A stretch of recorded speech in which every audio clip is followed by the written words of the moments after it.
And also, on a Friday morning, what is going on? How is this guy so damn popular? But we are. People evidently have nothing better to do at the time. So That's got to be it, right? exactly. If you join early, you get a chance to talk. So, Matthew, we're going to come to you in a second and ask you where you're calling in from, okay? Or the org you're with, and why the hell you joined, okay? So we'll do that with everybody. So, Katie, I know you don't have your video on. We're going to get you to do that, and Jessica as well in a second. So, are you ready? Can you start us off, Matthew? Sure, thank you. I have my own basically research firm. I call myself an analyst for the social impact space. It's located in Boston. Firm is called Evo Advisors. I feel like I have a blind spot sometimes when it comes to volunteering, but I do like to see the connection between corporate social impact and the SDGs. So looking for a little clarity as to how others see that so I can kind of learn a bit more. Okay.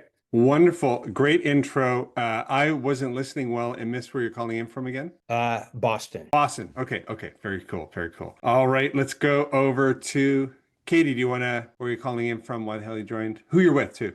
Hey, I'm not going to be on camera today because I'm having a Friday. I am down for the rest of the week. I'm calling in from Atlanta. I'm with Kilpatrick. We're a global law firm, and as I think about, the power of our volunteers, and there's still so much untapped potential in terms of what our volunteers can contribute and what corporate volunteers in general can contribute. I'm still I'm very interested in this topic. Okay. Wonderful. Wonderful. I wasn't sure many people would be, so that is very cool. I know Clement calling in from Basel, Switzerland probably is. Or are you in the UK today, Clement? No, you're right. I'm calling from Basel, Switzerland today. Nice. Okay.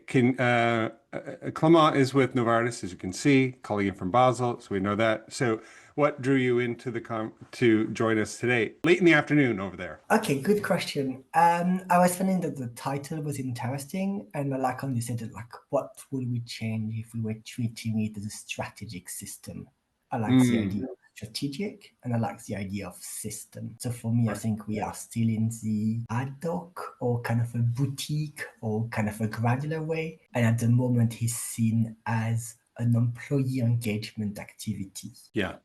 In corporation, not a way to actually change systems, support society, or make the society to be the one you want to be, irrespective of what do you want that society to be. Okay. That's amazing. Thank you very much. And Novartis, how in are you, since you're European based, the SDGs, they play a big part in the way you're going about this work. Tell me that again. So yes, we are based in Europe. We are a Swiss-based company, but we have offices in lots of parts of the world. But the second bit I didn't got. Oh yeah, just since you are in Europe, I just assumed Yes. the SDGs are more integrated into your operations as a measure or goals or targets than they would be in an American company at this point. Probably. Fair assumption. All right. All right. So let's jump in. If for those of you who joined early, we got a chance to chat with you. That's great. But for everybody else, if you wouldn't mind answering in the chat, we are going to use the chat through the whole thing. If you put on your video, you might win a free iPad. I'm lying. Katie hears this all the time. Serena, she's laughing too, so I'm sure she's heard it before. But yeah, we give out a fake free iPad to everybody who participates fully in chat and video and everything. So weirdly, if we just pretend it's true, people do it. So the question is name, location, organization, what brought you to this conversation today? And I should explain before I get into introduce my friend David. So in the chat box, if you can put in your name, location, organization, what brought you to the conversation today, that is great. You probably know who I am, but if you don't, I'll just introduce myself really quickly. I lead the Institute, the RW Institute, and it is meant to bring science and research to the practice of voluntary pro-social behavior in the workplace. So it's a very specific lane that we're sticking to here. And usually we talk about employee giving and volunteering. But salons talk about a bigger ecosystem in which that has to operate. So at the Institute, we talk about a whole lot of really cool things like pro-social behavior, high-performing teams using evolution's multi-level selection theory. We've got transformative theory. We've got, yesterday we did measurement, where when the metric becomes the point of measuring, you've lost the game. A whole bunch of really interesting topics in and around this idea of how could the private sector be more pro-social? How can people operate in a more pro-social way? And by pro-social, it is a very specific meaning. I remember the first time I mentioned the word pro-social at a presentation back in 2010 or 11, I had to say it was a word that we invented to describe somebody who wasn't antisocial. So everybody knew what antisocial was, but pro-social was like, what is that? So there's a very specific terminology that we use. We actually do a book study, book club on Mondays as part of the Makerspace on the book Pro-Social. And the first salon we had was the author of the book Pro-Social, David Wilson. I'll make sure that everybody on this call can see those recordings and get those notes and really cool things. So salons are this kind of 15 minutes. David, what's your point of view? It could be an axe to grind. It could be something you discovered. It's just a point of view. And then the rest of us, we're just going to talk to him like the way I describe it is if you've been to a conference and you've had a great day and you've gone to the reception and that's over and now it's 8 o'clock and all the grown-ups have gone to bed, but you're down at the bar and you're sitting there and you're trying to decide which group is the cool group that I want to go hang out with. You have found the cool group at the conference, at the bar, having real discussions about things you're going to remember because you're not going to remember any of the presentations.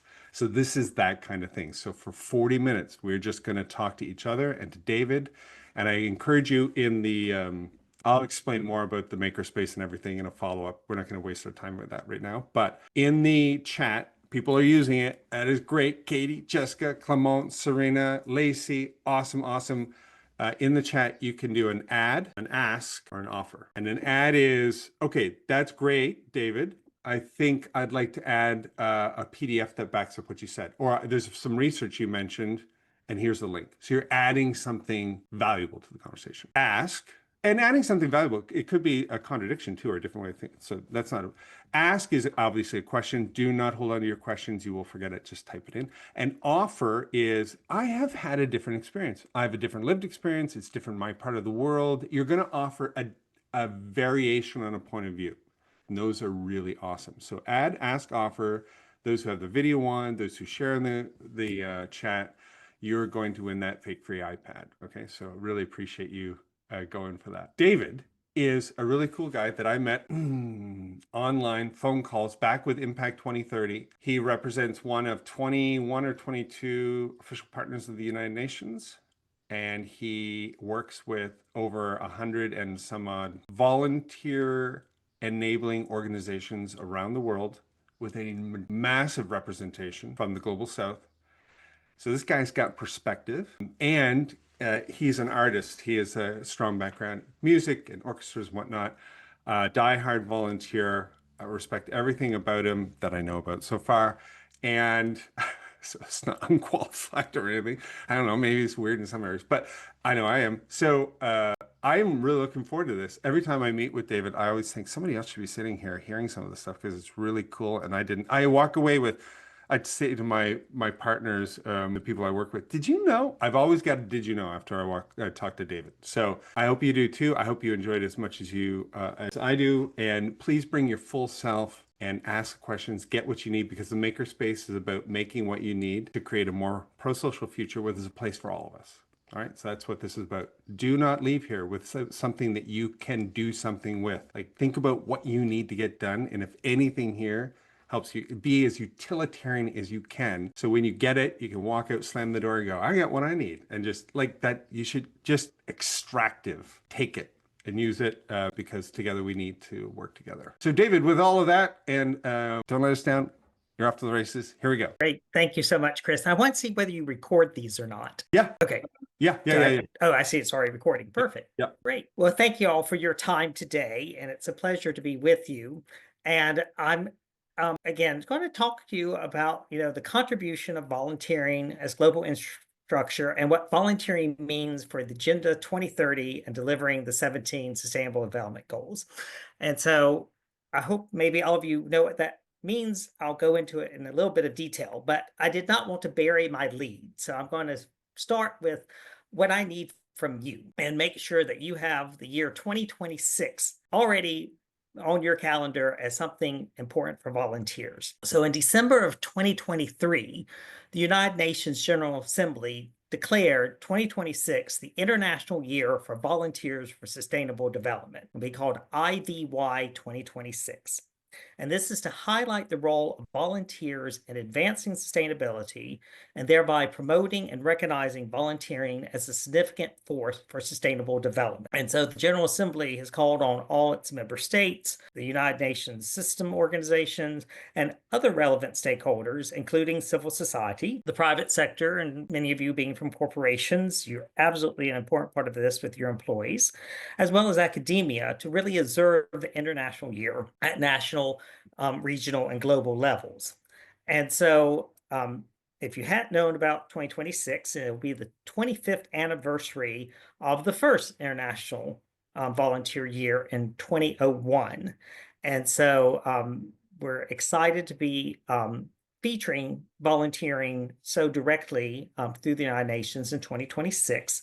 There will be a major kickoff event on the 5th of December of 2025, which is the International Day of the Volunteer, and it'll be in New York City at the United Nations headquarters building. So for any of you who can come to New York or have colleagues in New York, be on the lookout for that. But I want to say that in preparation for the International Year, I've been working with colleagues at the International Association for Volunteer Effort, IAVE, the International Forum for Volunteering and Development, so known as Forum, the International Federation of Red Cross and Red Crescent Societies, IFRC, and UNICEF's Generation Unlimited to really help drive global engagement around IVY. And we've identified 2026 as an opportunity to really emphasize the power of volunteering and to really encourage greater investment in volunteering, secure commitments from governments and others to support volunteering and an enabling environment for which volunteering will flourish.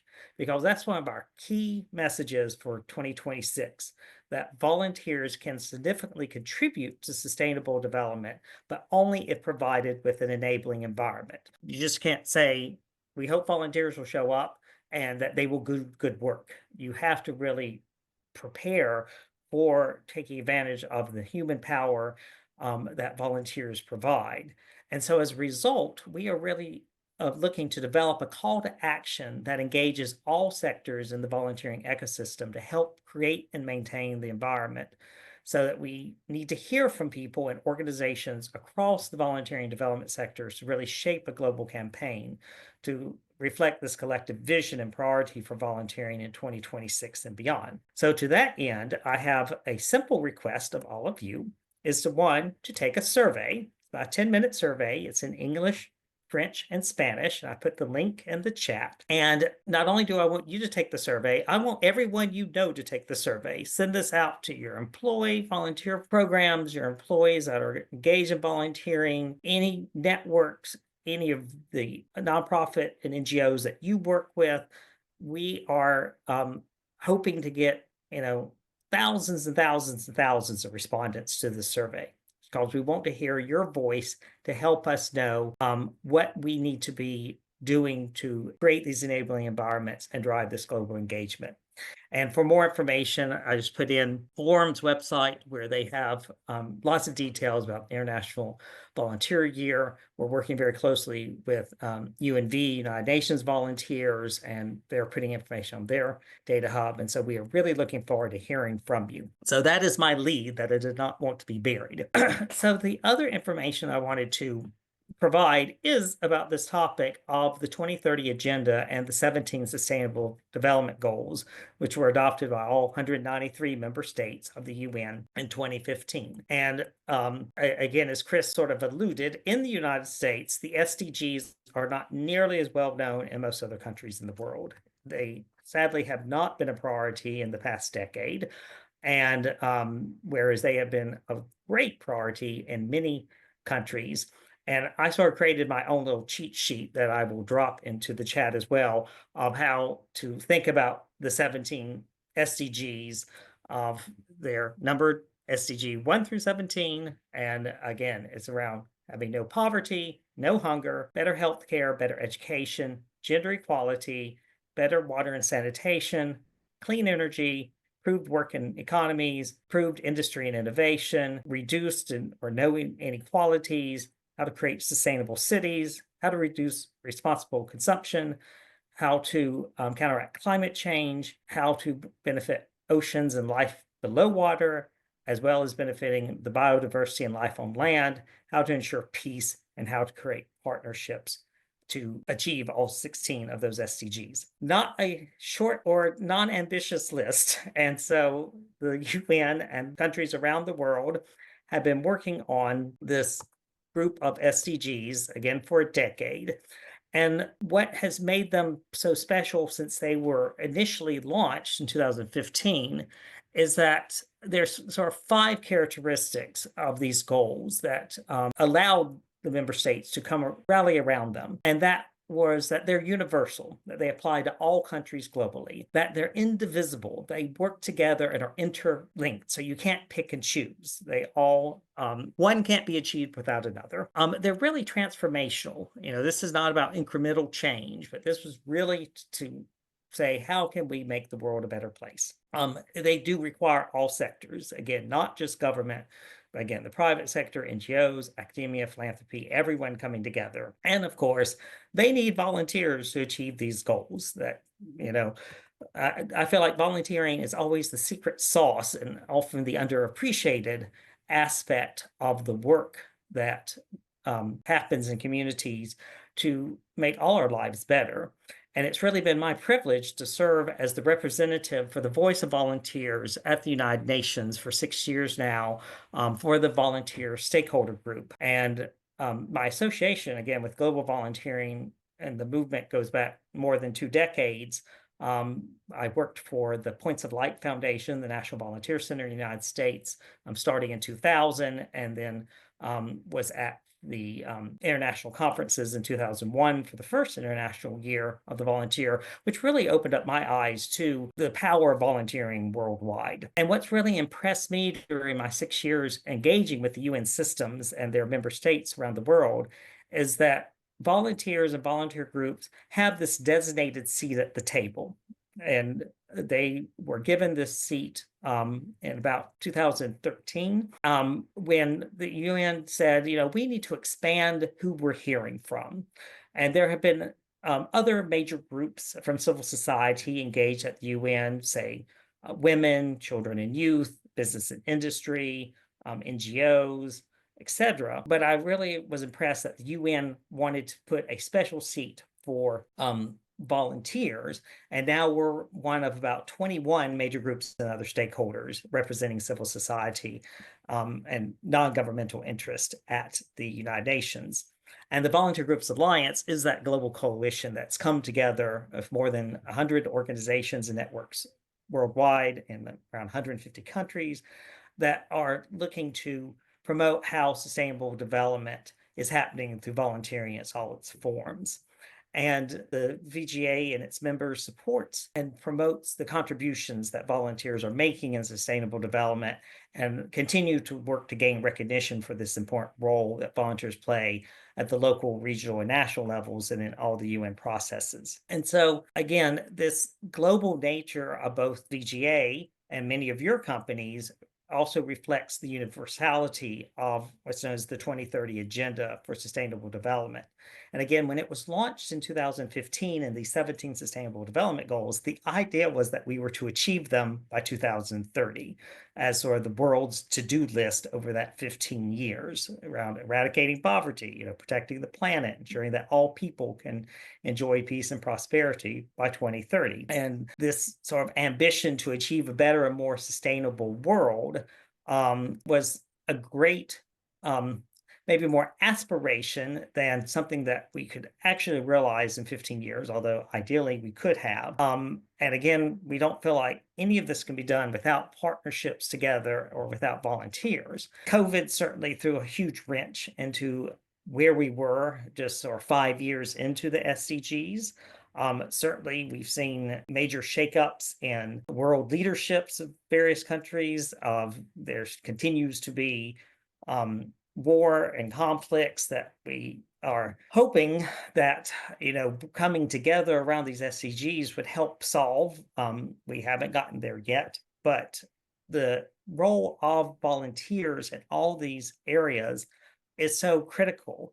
And I really hate when anyone says, I'm just a volunteer. And I'm sure all of you have maybe heard or even said that phrase. But what I have seen, and one of the greatest things about volunteering I've felt in the past 25 years is we've gone from volunteers being nice to volunteers really being necessary. And if we haven't learned it already, there is no such thing as just a volunteer, because every day, 1 billion volunteers around the world are doing incredible activities to help make their communities and the people that live in our societies, their lives better. Could we dig in for a second? Yeah, I please. don't want to cut you off, and you may have No. another point you want to make Nope. after. That's a perfect stopping point. All right, that's great, because I have a question. So let's see, where's the question? I'm just going to grab it. Okay, so we're talking about recognizing the intrinsic, unavoidable value of volunteering. The UNV has put out a number of reports talking about countries with more volunteering and more resilient. We saw that actually in New Zealand. They have a high number of formalized volunteering and volunteering support infrastructure. It's not that people volunteer like in the United States. Their society is organized to promote it, reward it, recognize it.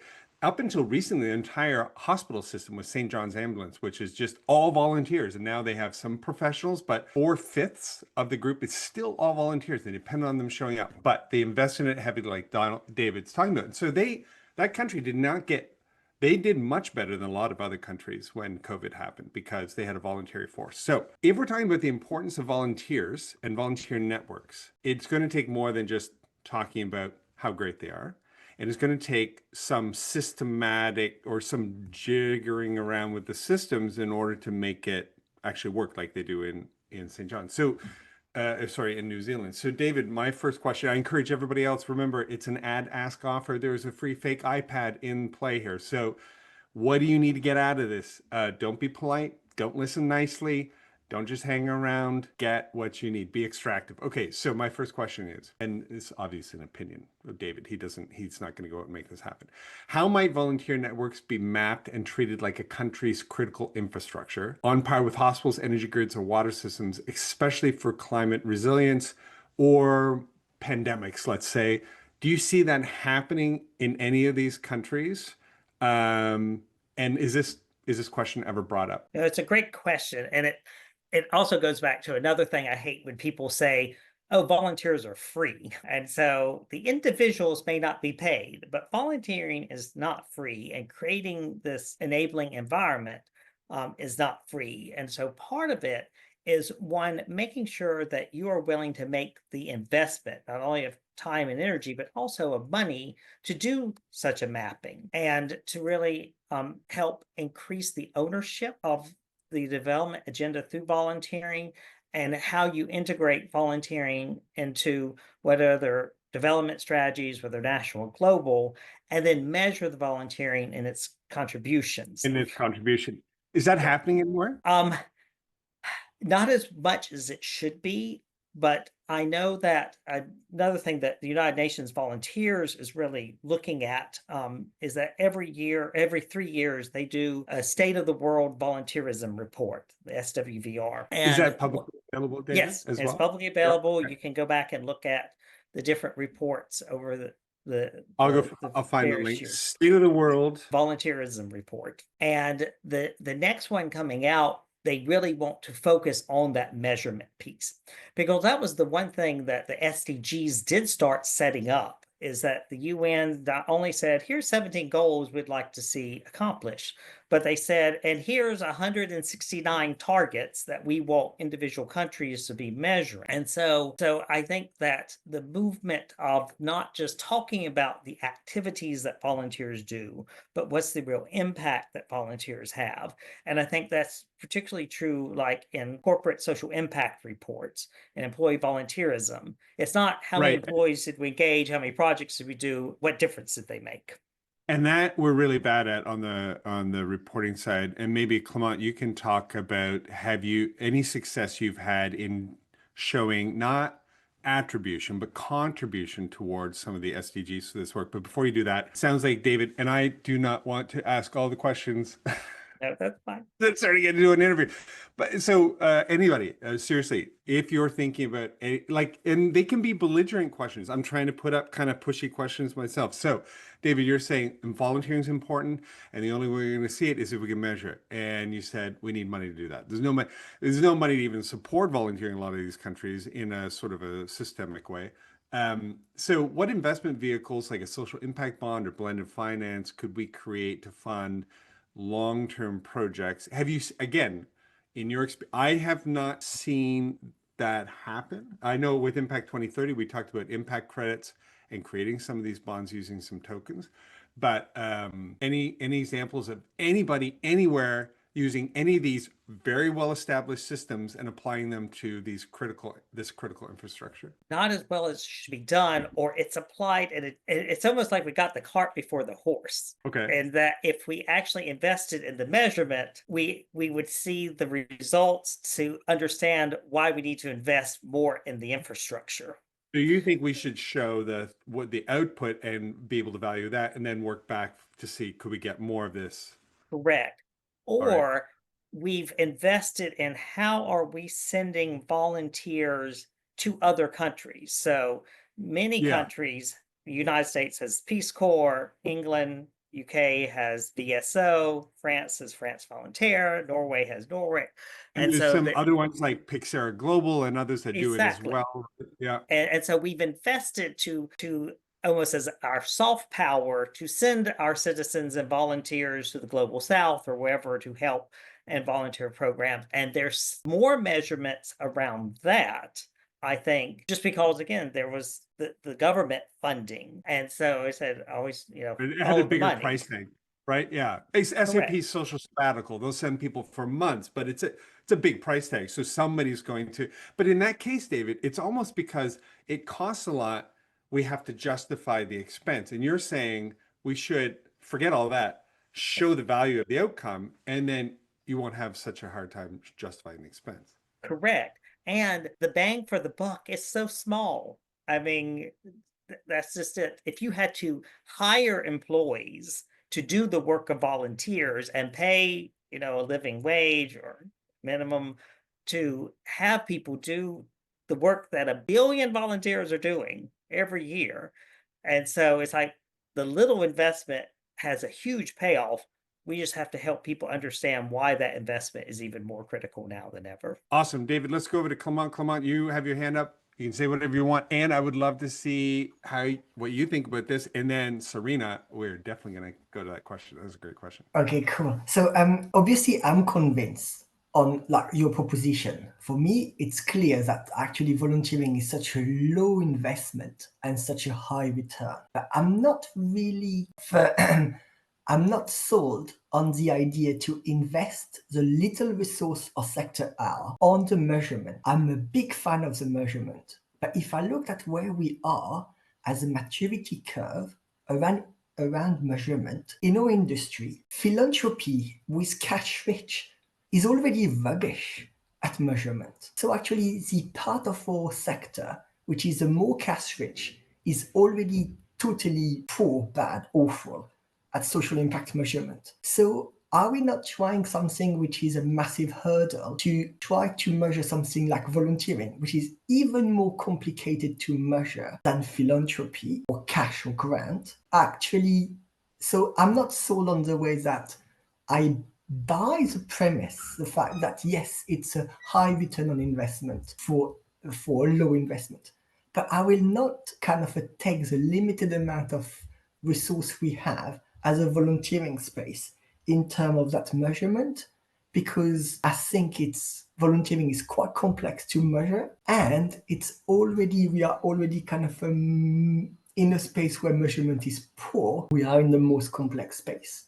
So for me, I will kind of, while I said we should encourage measurement to occur, I'm not sure I will do a big push towards that. And I will more looking like at actually how we could scale, how we could make actually volunteering even more prevalent or even more a reality, so that actually people are not able to deny its impact. Because this is where at the moment I see one of the main challenge is that because it's free resource, because it's people doing good is seen as, well, yeah, it's happened anyway. And then society or structure keep on living like that. So this is kind of, I like the premises. I'm not sure if I wanted to put my money into that space. Okay, yeah. Anybody have a response? And then David, I'd love to hear what you think.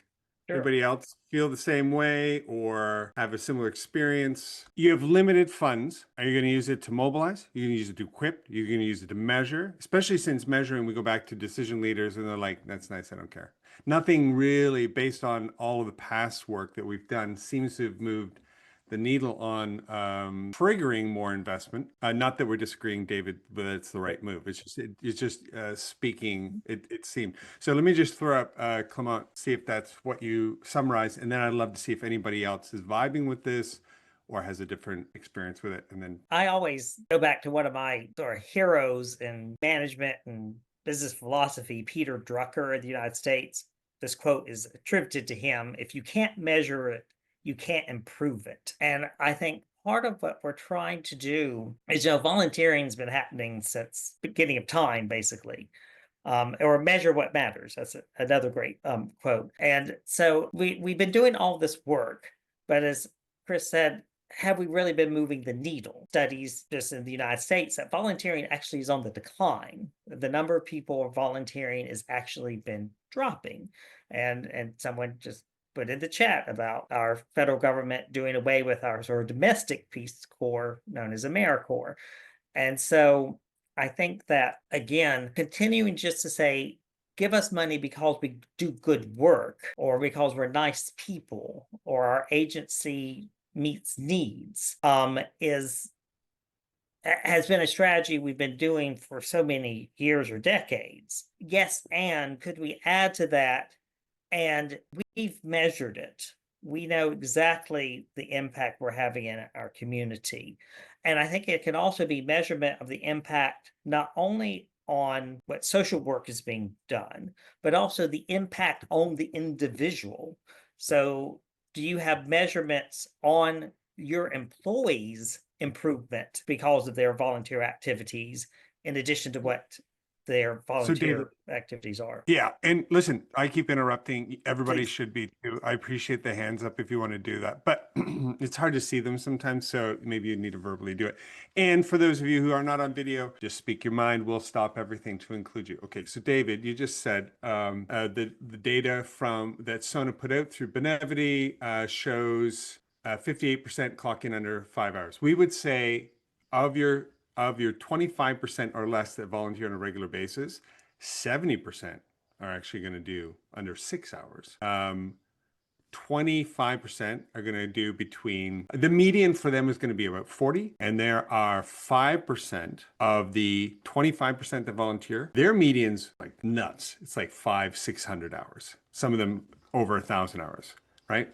The number one thing to do is find them. So if we're following David's point of view here, it is we need to find them, support their work, and create enabling structures so that we can see what they do. And he's suggesting if we had a better way of showing the value, we might find the funding to do that, which makes perfect sense. But on the other hand, the first step for companies could be to find those high-performing individuals who already adopted this as a behavior, whether they work at your company or somewhere else, and then invest in the ones you have and elevate their program. So their ability, so they can, we use the phrase, and contribute at their highest level. So this is sort of a methodology for understanding how we meet people at their highest level, give them what they need. And if they want to, nobody's expected to go forward, but if they want to go forward in their journey, they can. So we're not going to get into that. If you know me at all or know our work, you know that we talk a lot about this. But in explaining that, I lost the main thing I was going to say, David, and why I interrupted you at that point. What were you saying? Matthew just came off mute, so I'd love to hear Matthew. Great. No, Yes, I would too. Thank you, Matthew, for saving us. Sorry to interrupt, because at Clement, I saw you have another question. I'm going to keep it, I'm just going to ask very basic questions. I, have seen the participation rates from Benevity, and I think the standard 25%, 1 out of 4 people volunteering is probably expected and good. All right. I just don't, and maybe expecting more. I understand how transformative, right, from RW's perspective, volunteering can be. And I was a volunteer myself for a couple of years overseas, but not everybody is certainly wired that way. What I want to understand, because there are larger, better funded programs from the UN, like the Guiding Principles for Human Rights in Business, which does address some of the abuses caused by business activity, that may be able to do more than a youth-oriented, smaller volunteering program. So I'm acknowledging that volunteering is really important. I just feel like maybe it would be unrealistic to assume we could really boost those numbers by making the volunteering programs more inclusive. So just to be clear, Matthew, you're saying it's a disposition of some, and yes, they volunteer, but you're not sure that making the programs more inclusive would automatically create more volunteers. Well, Would it?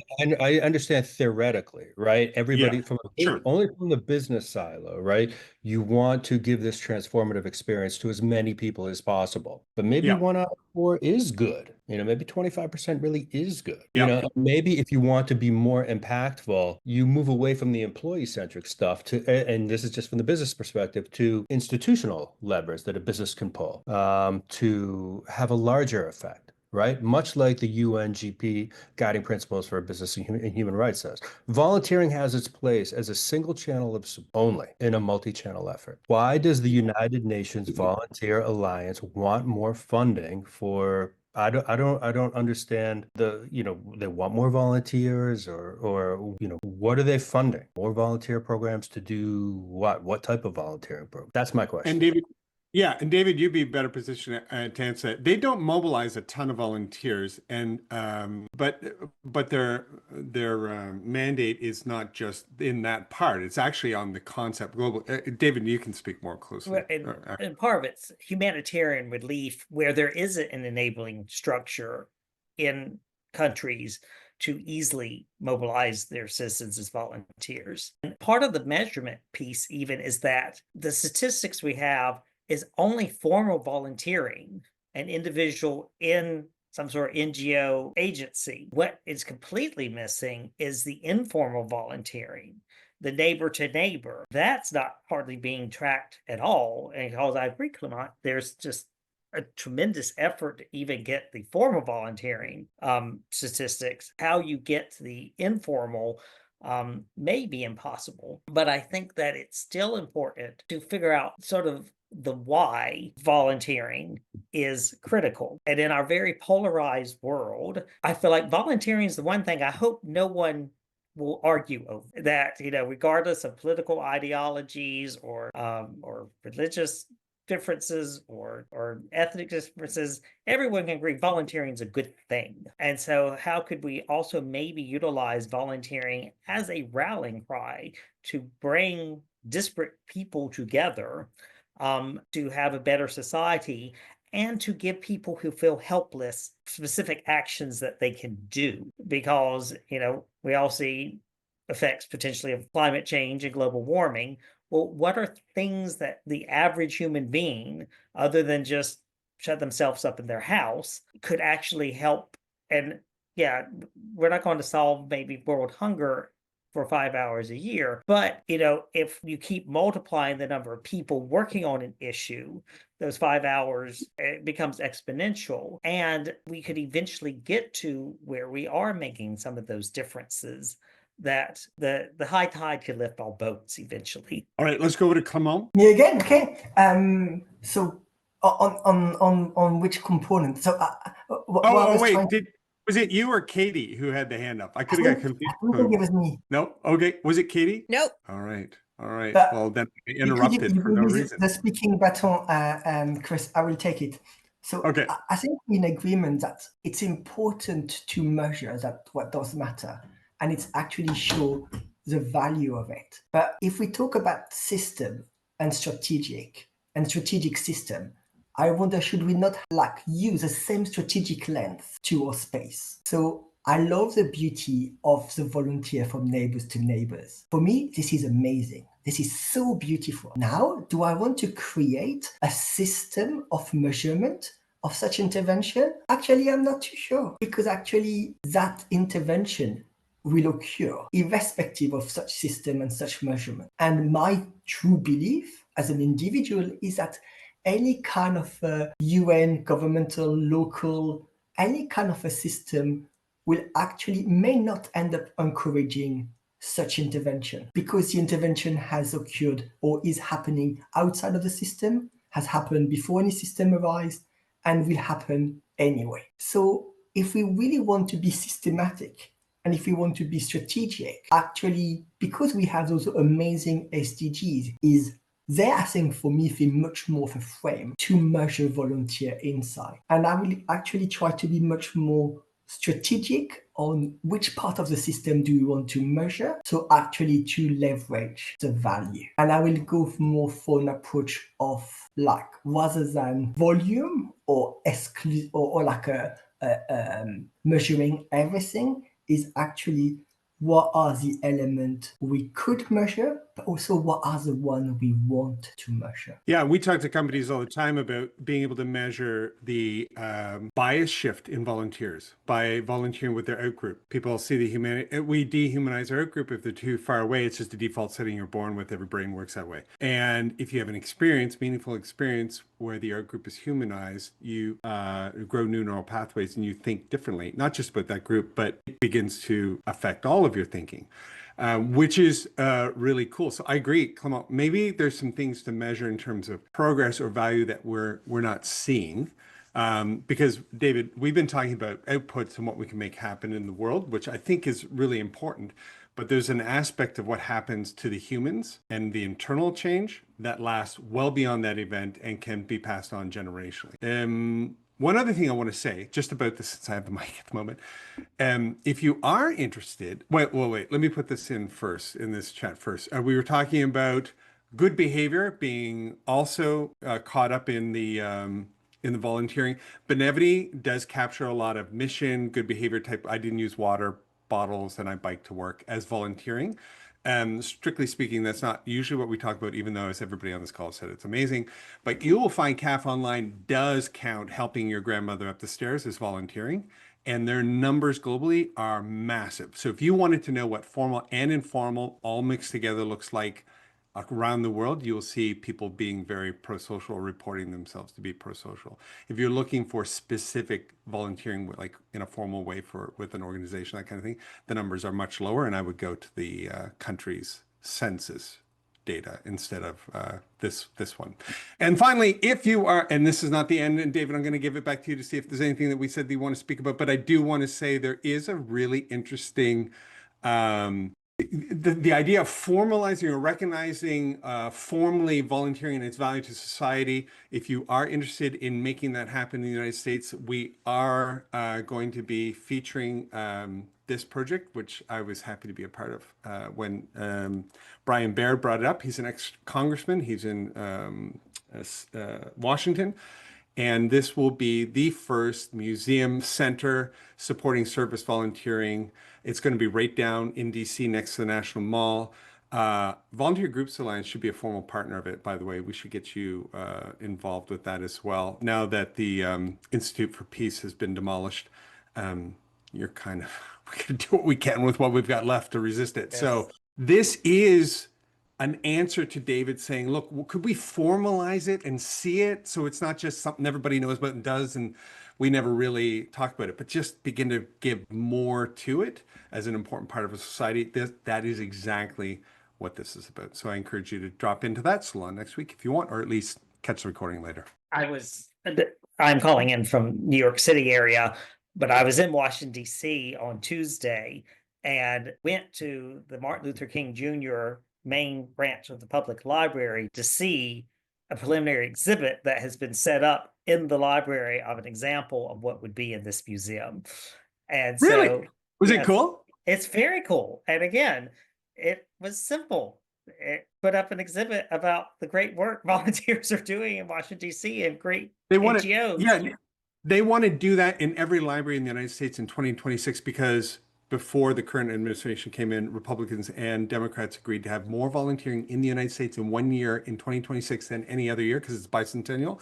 But it lines up with International Year of Volunteering, which Americans are going to hate, at least the MAGAs, because now they're participating with the entire world and doing good around the world. But I think it's a great opportunity to sabotage certain thinkings that may not lead to a pro-social world. The final thing I want to just add is that we all know that we are more connected as individuals between our devices, our apps, our social media, Zoom, and yet people say they are more disconnected than ever with their communities. We've seen, attendance at houses of worship, joining social clubs, at least particularly in the United States, on a continual decline. And I think, again, it's the idea of how volunteering is a way to connect people with one another, to connect people with individuals that they would not normally maybe interact with or encounter. And it's also not just who are we as employees to give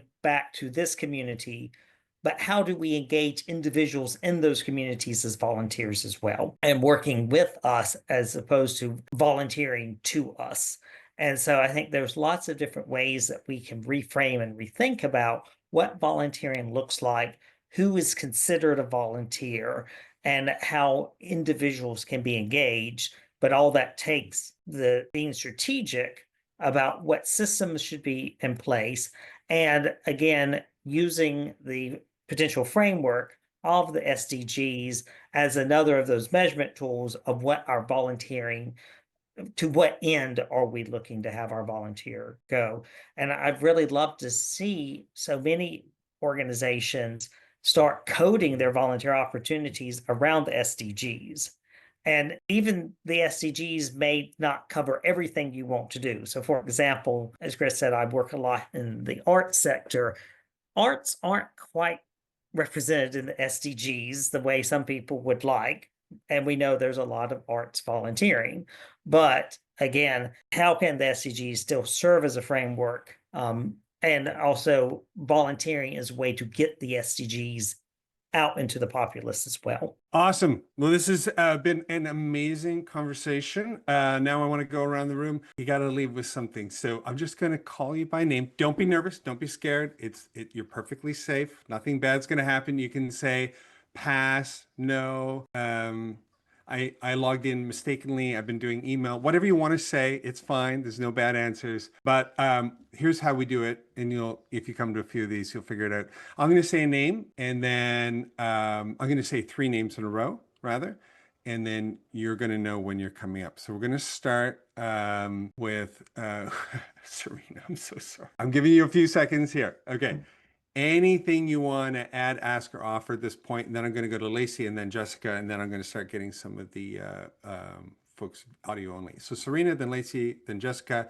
Anything you want to add, ask, or offer? Well, I appreciate the insight from everyone, and I'm excited because I actually didn't know that 2026 was this big year of the volunteer, International Year of the Volunteer. So that's going to help me with my clients and to make sure at Benevity that we're really focusing on that. So thank you. Perfect. Okay, over to you, Lacey, and then we're going to go to Katie after Jessica.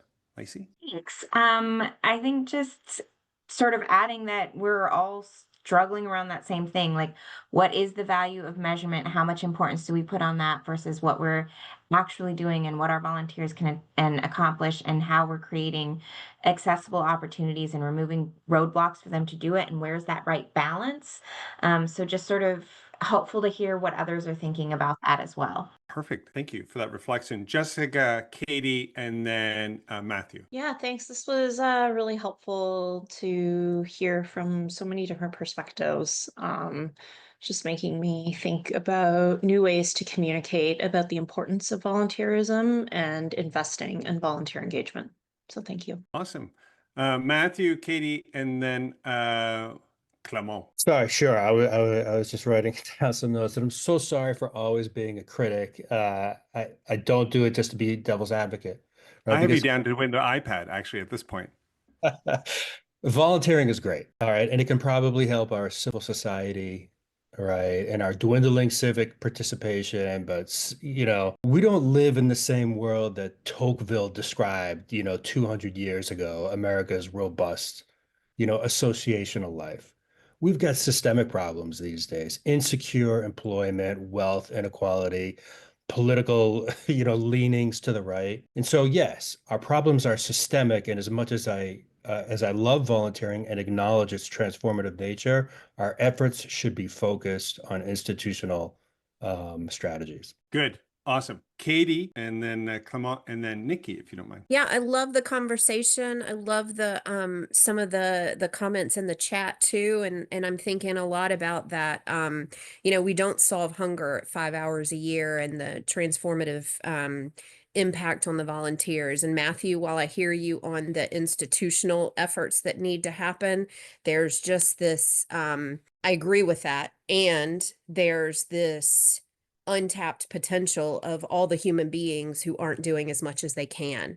And so thinking about like all of these things can happen at the same time, right? But there's a lot of organization and effort and coordination, and then how do we measure it all? I don't know. But if we can get more human beings to maximize their gifts and contributions, then we'd all be better off, I think. It's a very collective action way to frame it. So obviously I like it. Nikki, also still standing by you, Matthew, and I agree 100% with what you said in terms of addressing systemic issues.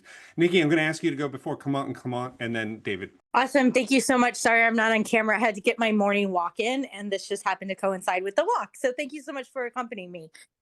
This conversation's right up my alley. Somebody mentioned Peace Corps and obviously AmeriCorps. Where the NCCC members, National Civilian Community Corps, were demobilized early last week. So we are in Save AmeriCorps mode right now. But somebody mentioned that what we measure matters. And I think we're at a really great moment here where we can look at volunteering. And there's so many things that matter to so many different constituents. There's so many different stakeholders, right? Like, yes, the transformative experience of volunteering is something that matters, and that's something that's important when we think of a service year. However, some other business might be looking at their bottom line and their retention of their employees because they're in a better place, because they like working there, because they volunteer. So I really think we're in a collective moment, and we're definitely leaning into the Service and Civic Museum in DC. And again, to somebody else who had mentioned wrapping in 2026 being the year of the volunteer is going to really help with marketing and leaning into some of these things. So happy to be part of this conversation and contribute. Awesome. Come on. 1 minute. You can do it. Cool. So many things resonate, and I like what everyone was saying around like the element of an untapped potential, element of like people doing more. Also seeing there is a lot of skills and expertise that actually could be leveraged. I just want to finish on a positive note in the doom and gloom of today, actually about gratitude. If you think about it, we're in 2025. In 2000, there was the Millennium Development Goal, then they become the Sustainable Development Goal. How beautiful those goals are. How amazing they are. If you look at them, like the wide depth of them, their diversity, like the boldness of it, like stop hunger. Can't believe that actually today, if we were actually now and we had to do such work, it will never happen. So for me, what I hope is we will be able to keep them, to still have them with us, so that maybe we could also use them as a kind of a North Star for between 2025 and 2050. Because there is no way in today's world that we will have anywhere seeing such things put in place. So let's acknowledge where we come from, even if I'm with you. Today is not the happiest of days. Thanks, Clement. Thank you for that very sobering observation. And David, anything to share? I'll just end with the starfish story. We can get overwhelmed by what's happening in the world today, and you may think that, miles and miles of starfish washed up on the beach, you can't save them all, but by throwing one at a time back in the ocean, it makes a difference to that one. And so again, the Agenda 2030 and the Sustainable Development Goals could almost be seen as laughable today of how could they even think in 15 years we could do all of this. But I think you're right, Clement. It does provide a North Star and a way that, no, we may not be able to end poverty, but we've certainly reduced it dramatically in the past several decades. And if we could just continue to work, it will make a difference to one person, one by one, from country to country. So thank you all for all you are doing to support volunteering in your companies and your communities. Thank you, everyone. I'll send you free fake iPads. You were all deliciously wonderful. I hope every salon has people like you with a broad array of insights, expertise, and contributions. You've made my weekend. Thank you. And the link's there. I'll send a follow-up with all the good stuff, and I hope to see you at another salon or maybe in one of our labs where we really make stuff happen. All right. Thanks, everyone. Thank you for hosting, Chris.